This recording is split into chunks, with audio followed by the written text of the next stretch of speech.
El mundo de mañana. La Iglesia de Dios Universal presenta a Herbert W. Armstrong, embajador para la paz mundial, reconocido internacionalmente, visitando a líderes prominentes de todo el mundo, discutiendo la causa de los problemas mundiales y proclamando las buenas nuevas del mundo de mañana. Damas y caballeros, Herbert W. Armstrong. ¿Existe Dios? ¿Es la Biblia la auténtica palabra de Dios? ¿Tiene autoridad? ¿Es realmente el Dios creador de mente y propósitos supremos? ¿Quién creó todo? ¿Es ese Dios hablando a la humanidad? A menos que exista tal autoridad, nadie puede determinar la diferencia entre el bien y el mal.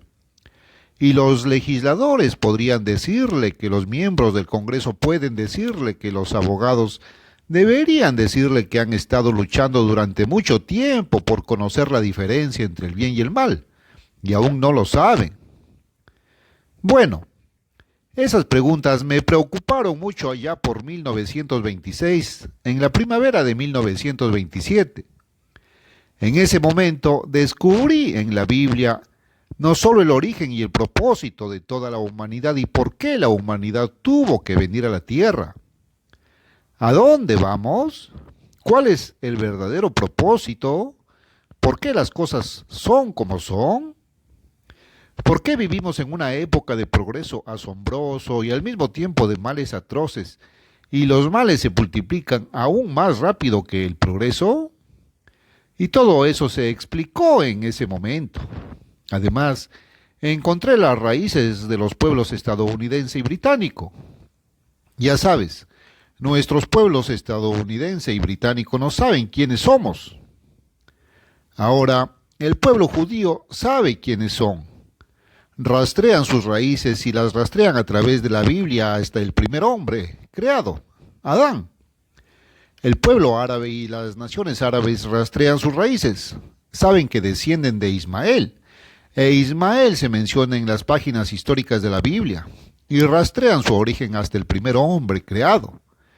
Otras naciones saben quiénes son y sin embargo nuestra gente no sabe quiénes somos.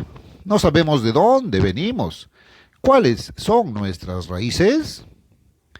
Bueno, era la verdad más asombrosa que jamás había encontrado en mi vida y la encontré absolutamente probada. Y descubrí que era una prueba absoluta de la existencia de Dios y una prueba absoluta de la autenticidad de la Biblia.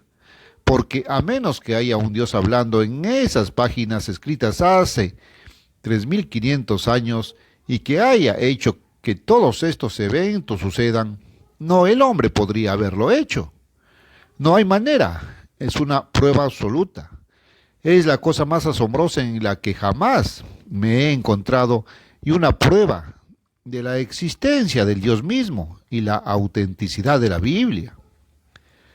Ahora, volvamos a la época anterior a la Segunda Guerra Mundial, entre la Primera Guerra Mundial y la Segunda Guerra Mundial. Los pueblos estadounidenses y británico habían llegado a un lugar de dominio mundial en el que poseíamos entre 2/3 y 3/4 de todas las riquezas cultivadas en toda esta tierra, de todas las naciones de la tierra. Ahora éramos pequeños en comparación con naciones como China y Rusia.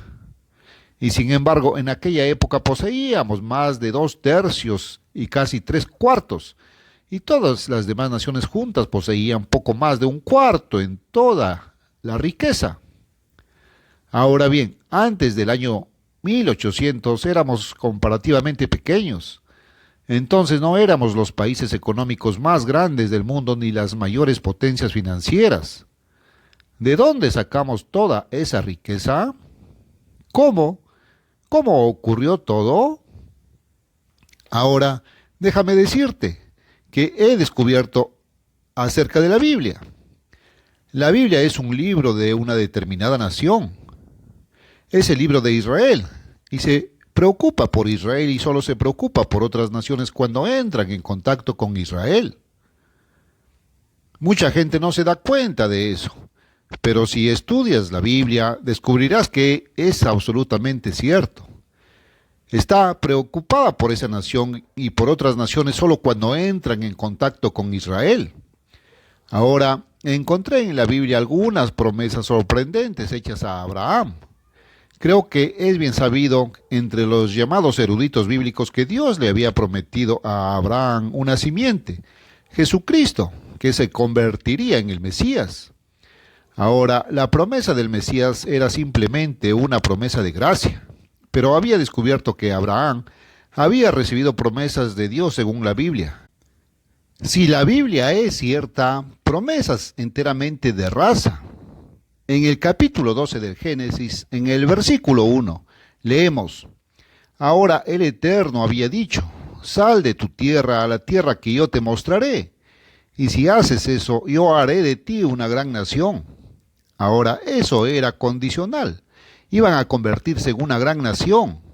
Ahora bien, el pueblo judío no se ha convertido en una gran nación, nunca lo fueron, no lo son ahora, son una de las naciones pequeñas del mundo, el pueblo judío. Ahora, en Génesis 15 y versículo 18, los descendientes de Abraham iban a poseer la tierra desde el río Nilo en África hasta el Éufrates, y el pueblo judío nunca lo hizo. Y sin embargo, los descendientes de Abraham heredarían toda esa tierra. Ahora en Génesis 17, cuando Abraham tenía 90 años, Dios dijo, si obedeciera a Dios, que Dios haría un pacto con él y multiplicaría a sus hijos en gran manera y llegarían a ser muchas naciones. Ahora, eso es bastante sorprendente porque el pueblo judío nunca llegó a ser muchas naciones y sin embargo hubo una promesa absoluta y más tarde se confirmó como un pacto de que llegarían a ser muchas naciones. Los judíos nunca lo fueron. Ahora, en Génesis 28 y versículo 14, los descendientes de Abraham habrían de llegar a ser como el polvo de la tierra.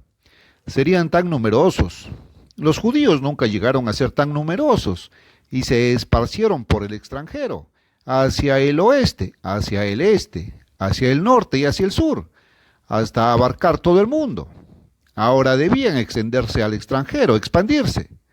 El pueblo judío se dispersó en el extranjero, pero nunca se expandió, y nunca se expandió a nivel mundial. Y sin embargo, los descendientes de Abraham iban a hacer precisamente eso. Y esa promesa nunca se cumplió en los judíos. Ahora, avanzando un poco más en Génesis 22, versículos 16 y 17. Dios le dijo finalmente a Abraham, porque había obedecido a Dios, Dios ahora hizo estas promesas absolutamente incondicionales y Dios estaba atado. Dijo que sus descendientes se expandirían a proporciones mundiales, que poseerían las puertas de las naciones enemigas. Ahora basta con mirar hacia atrás, hasta los tiempos más recientes de, digamos, los viajes aéreos. Todo el comercio entre naciones se realizaba por rutas marítimas y por transporte marítimo, y poseer las puertas de naciones enemigas significaba poseer ciertas puertas marítimas como Singapur, como el Cabo de Buena Esperanza, el Canal de Suez, como Gibraltar, donde pueden impedir el paso a cualquier nación enemiga si lo poseyera, el Cabo de Hornos, las puertas del Canal de Panamá de las naciones enemigas. Los judíos nunca poseyeron nada parecido. Y sin embargo, si Dios es veraz, si la Biblia es veraz, los descendientes de Abraham debían hacer precisamente eso. Y los descendientes de Abraham fueron llamados israelitas. ¿Sabes? Esto se convirtió en una especie de misterio a medida que avanzaba y estudiaba estas cosas. Génesis 26 y versículo 4. Los descendientes de Abraham debían multiplicarse como las estrellas en el cielo. Ahora bien, los judíos nunca se multiplicaron así. De hecho, la nación moderna, Israel, tiene hoy solo unos pocos millones. Y sin embargo, los descendientes de Abraham llegarían a ser tan numerosos como las estrellas del cielo, de modo que ni siquiera se podrían contar. Y la misma promesa que acabo de leer se le hizo a Isaac. Y ahora llegamos finalmente a Jacob, cuyo nombre había sido cambiado, dicho sea de paso, a Israel. Por eso todos los hijos de Israel fueron llamados Israel. y a Jacob se le hicieron las mismas promesas, y se añadió esta cosa adicional de que la descendencia llegaría a ser una gran nación, que llegaría a ser muy grande, tal vez la más grande del mundo, y una compañía de naciones, es decir, un grupo de naciones, o podríamos llamarlo una comunidad de naciones. Ahora bien, estas cosas tienen que ocurrir, o Dios no es verdad, y la Biblia no es verdad. Los judíos nunca heredaron ninguna de esas cosas. Muy bien, llegamos al capítulo 48 del Génesis, hablando de Jacob nuevamente, el nieto de Abraham. Y Jacob, o Israel, antes de morir, él estaba ciego y llamó a José para que trajera a sus dos hijos delante de él, para que pudiera pasarles la bendición de esta promesa de primogenitura. Ahora, esta no fue una promesa de Cristo. Cristo es la única semilla. Esta fue una promesa de simiente múltiple en sus generaciones, como se expresa 2 o 3 veces en estas escrituras. Y con aquellos dos muchachos, los hijos de José, delante de él, dijo: «Se ha nombrado mi nombre en ellos». El nombre Israel iba a ser puesto sobre los hijos de José. Ahora, no tenían nada que ver con los judíos. Les mostraré más adelante. Y el nombre de Israel en ese entonces no fue conferido a los judíos. Ahora bien, eso es algo que te hará pararte a pensar. El primer lugar en toda la Biblia donde se menciona la palabra judíos es en Segunda de Reyes 16, versículos 5 y 6. Y allí encontrarás que la nación de Israel estaba aliada de Siria y estaban en guerra con los judíos. Israel estaba en guerra con los judíos y los judíos estaban en guerra contra Israel. Ese es el primer lugar donde se menciona la palabra judíos en la Biblia. Ahora, quiero explicar algo más que lamentablemente se ha pasado por alto y sin embargo es muy claro en la Biblia. Y 2 libros completos de la Biblia están más o menos dedicados a esta verdad. Los libros fueron, se podrían decir, 4 libros. Primero y Segunda de Reyes, Primero y Segunda de Crónicas del Antiguo Testamento, que son libros históricos y contienen historia que la mayoría de la gente nunca se molestó en leer y no comprende. Salomón era hijo de David y vivió en el esplendor más magnífico de cualquier rey que jamás haya existido. También fue llamado el hombre más sabio que jamás haya existido. Escribió el libro de Proverbios. Cuando Salomón murió, su hijo Roboam ascendió al trono de Israel. Y entonces vino la gente y envió a un hombre que había sido el jefe ejecutivo de Salomón, y lo enviaron a Roboam, el rey, y le dijeron: «Si disminuyes nuestros impuestos, te serviremos. Si no lo haces, no te serviremos. Vamos a elegir a otra persona como rey y te rechazaremos».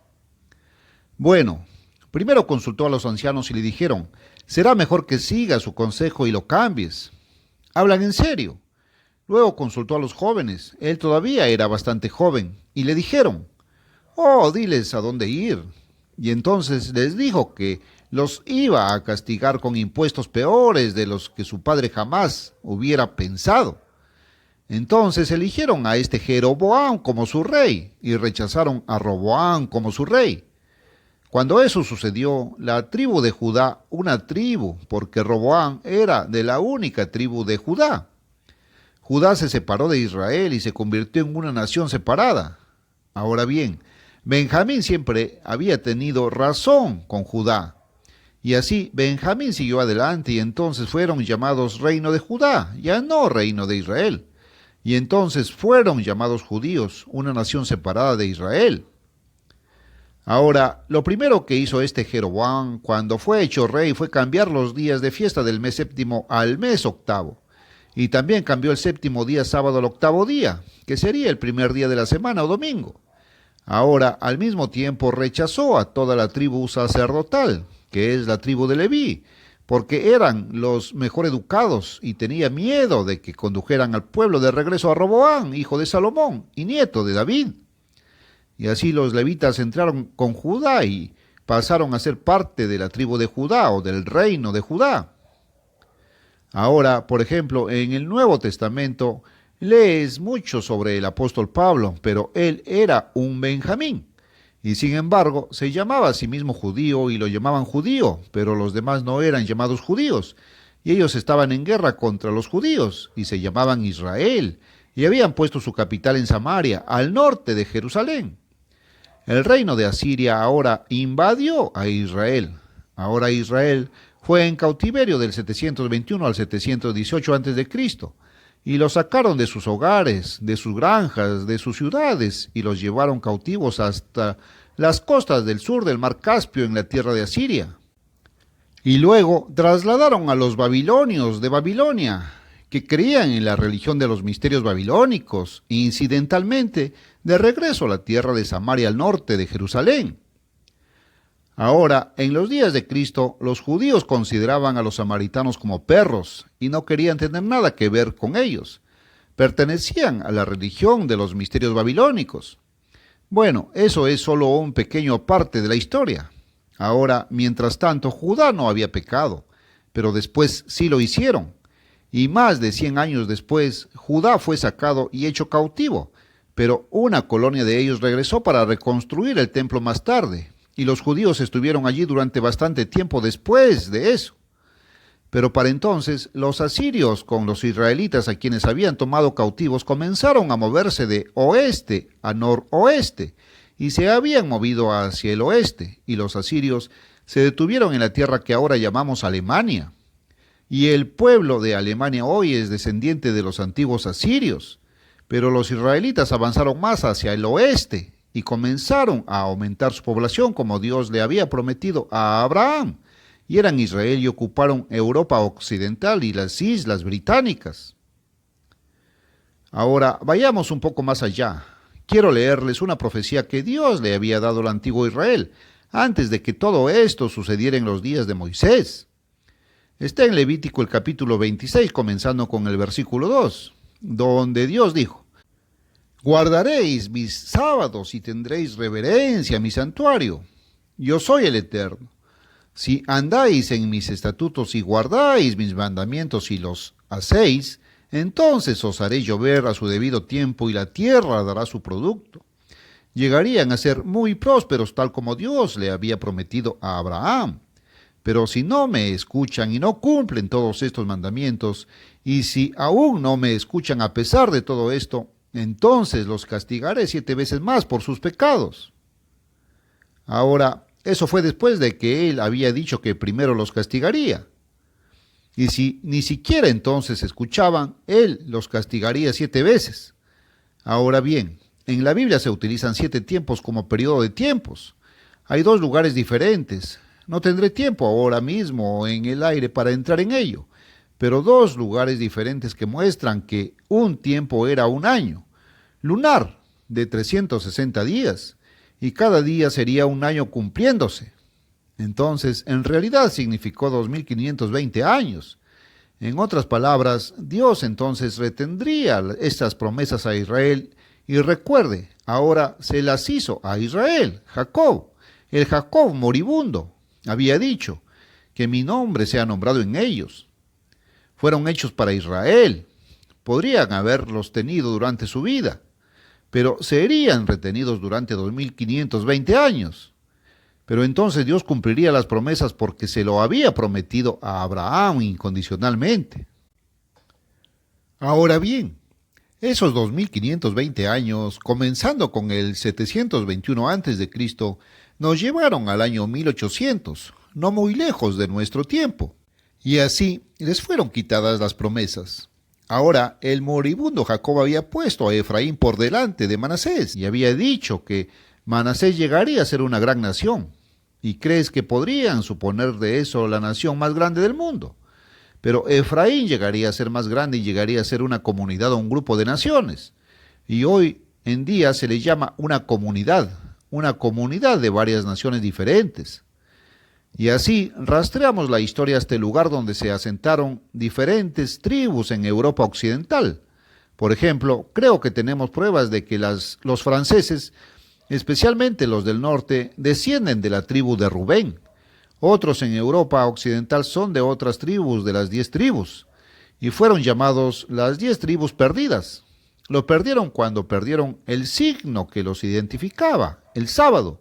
Perdieron su propia identidad, perdieron su lengua, perdieron toda idea de sus raíces y de quiénes son. Por eso no sabemos quiénes somos hoy, porque la profecía era de Efraín, que perdería su primera colonia y sería una gran nación colonizadora. La primera colonia que perdió fueron las 13 colonias que se convirtieron en los Estados Unidos de América. Posteriormente vinieron otras colonias, Canadá, Australia, Nueva Zelanda, e incluso hasta cierto punto Sudáfrica, y las promesas que Dios le hizo a Abraham se han cumplido en Israel, pero nunca se cumplieron en los judíos, y eso es algo que el mundo nunca ha entendido del todo. Ahora bien, no tengo tiempo para contarles todo eso en este programa. Necesitaría unos 4 o 5 programas de 1 hora completa para darte realmente los detalles, pero les daré los detalles en el libro y hemos enviado, no sé, tendría que verificar para saber cuántos, pero estoy seguro de que ya son más de 1 millón de copias. Hemos estado enviando esto durante los últimos 15 años, un folleto, los Estados Unidos y Gran Bretaña en la profecía. ¿Dónde están nuestras raíces? ¿De dónde vinimos?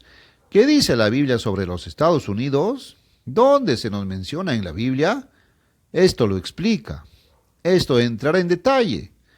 Esto le brindará muchos datos que no he tenido tiempo de brindarle en este programa. Es lo más asombroso que he descubierto jamás, y creo que le resultará lo más sorprendente que jamás haya visto en la Biblia. Es una prueba de la autenticidad de la Biblia, es una prueba de la existencia misma de Dios. Es una prueba absoluta. Ahora, al mismo tiempo me gustaría enviarles también un folleto. ¿Existe Dios? ¿Puedes probar la existencia de Dios? La mayoría de la gente dice, bueno, creo en Dios. Bueno, ¿crees en Dios? ¿Puedes probarlo? ¿Por qué no consigues las pruebas si te aseguras de que si alguien alguna vez te pregunta, ¿podrás darle una respuesta? Ahora, esos 2 folletos, si desean escribir por ellos o llamar por teléfono, es la forma más rápida. Y no hay ningún cargo y no hay solicitud de dinero y no habrá ninguna solicitud. Ahora, también tendrá una suscripción de 1 año completo a la mejor y más importante revista sobre la faz de la Tierra y sin duda, una de las de mayor circulación, La Pura Verdad. La revista La Pura Verdad es la única revista que en 50 años, y va ya por el 51avo, nunca ha subido el precio de suscripción porque su precio de suscripción es 0. Hasta la próxima. Herbert W. Armstrong. Adiós, amigos.